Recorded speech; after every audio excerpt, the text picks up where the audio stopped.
দেখেন 12,000 চিঠি দিয়েছে, বায়াত নিয়েছে, শেষ পর্যন্ত মুসলিম আকিলকে প্রত্যাখ্যান করে চলে গেছে।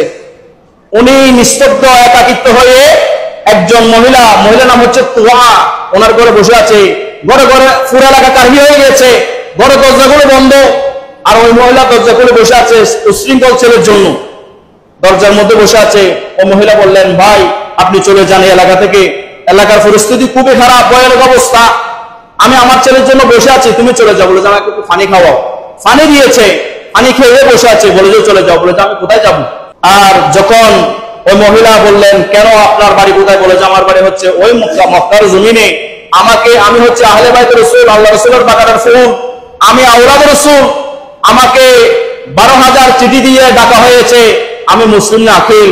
ওই মহিলা কান্না শুরু করে দিয়েছে, আপনি আওলাদ রাসূল, আপনি মুসলিম আকিল।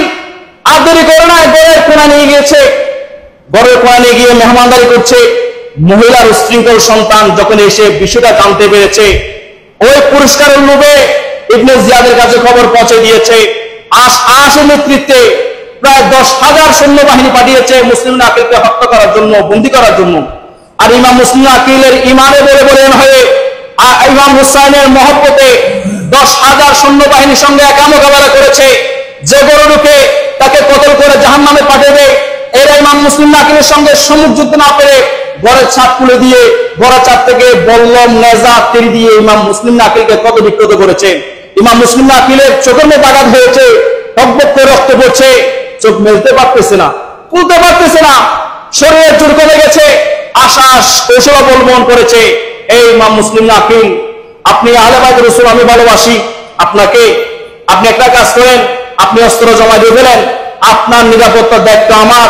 ইবনে জিয়াদ আপনাকে কিছু করতে পারবে না, আমি আপনাকে মুক্ত করে ইবনে জিয়াদ থেকে মক্কার জমিনে পৌঁছে দেব।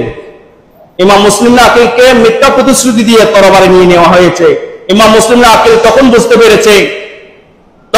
পেরেছে আজ আমার জীবনের শেষ দিন। অথচ দেখেন যে কুফাবাসীরা 18,000 চিঠি দিয়ে ইমাম হোসেনকে আহ্বান করেছে। ইমাম হোসেনের পক্ষে মুসলিম আকিলকে এমন ভাবে তারা প্রত্যাখ্যান করেছে, পাশে কেউ ছিল না। যখন ইবনে জিয়াদের কাছে নেওয়া হলো, পানির কৌশলে পানি, বহিলা নামক প্রহরীকে বলা হয়েছিল, আমাকে একটু পানি দাও। ওই আমর ইবনে বাহিনী বললো, এই মুসলিম আকিল, এই পানি তোমার জন্য না। বলে নাউজুবিল্লাহ, একটু পানি ইমাম মুসলিম আকিলকে দেয় নাই।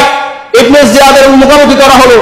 ইবনে জিয়াদ বলেছে, তুমি কেন এসেছো? বলেছে, আমি আহলে বাইত রাসূলের প্রতিনিধি হয়ে এসেছি, আমি আহলে বাইত রাসূল। বলে যে ইমাম হোসেনকে অবাক্য ভাষায় গালিগালাজ করেছে মুসলিম আকিল, এই ইবনে জিয়াদ অবাক্য ভাষায় গালিগালাজ করে ইমাম মুসলিম আকিলের উপর চড়া হয়েছে, গায়ে হাত তুলেছে, জল্লাদকে হুকুম দিয়েছে, এই মুসলিম আকিলকে কুফার গভর্নর ভবনের ছাদে নিয়ে মাথা দ্বিখণ্ডিত করে ফেলে দাও, যাতে উঁচু বিল্ডিং থেকে পড়ে হাড় মাংস সবগুলো চড়ে ছিটে যায়। জোরে বলে না নাউজুবিল্লাহ। মুসলিম আকিল বলে যে আমি একটা অবকাশ চাই, আমি এই কুফার জমিনে যখন এসেছি একজন থেকে 700 দিনার আমি কর্জ নিয়েছি, আমি যাতে কর্জগুলো পরিশোধ করতে পারি। বলে যে ঠিক আছে, ওকে আহ্বান করো, ওকে নিয়ে আসো। ওনাকে আবার 700 দিনার দেওয়ার পরে ওনাকে বললো, আমার এই করুণ পরিণতিটা ইমাম হুসাইনের কাছে পৌঁছে দিবা। দুইটাই ওসিয়ত করলো। ওই ব্যক্তিকে ডেকে ইবনে জিয়াদ বলল, তোমাকে কি ওসিয়ত করেছে? বলেছে কর্জ ওসিয়ত করেছে। আর কি ওসিয়ত করেছে? এই পরিণতি যাতে ইমাম হুসাইনকে পৌঁছায় দিই। বলে যে গ্যারাজ করো, এই খবর যাতে কুফার জমিনের বাইরে না পৌঁছায়। জোরে বলে না নাউজুবিল্লাহ। আর ইমাম হুসাইনের আপন দহিত্র, আপন রক্ত মুসলিম আকিলকে কুফার গভর্নর ভবনের ছাদে নিয়ে গিয়ে জাল্লাদ মাথার দ্বিখণ্ডিত করে উপর থেকে নিচে ফেলে দিয়েছে।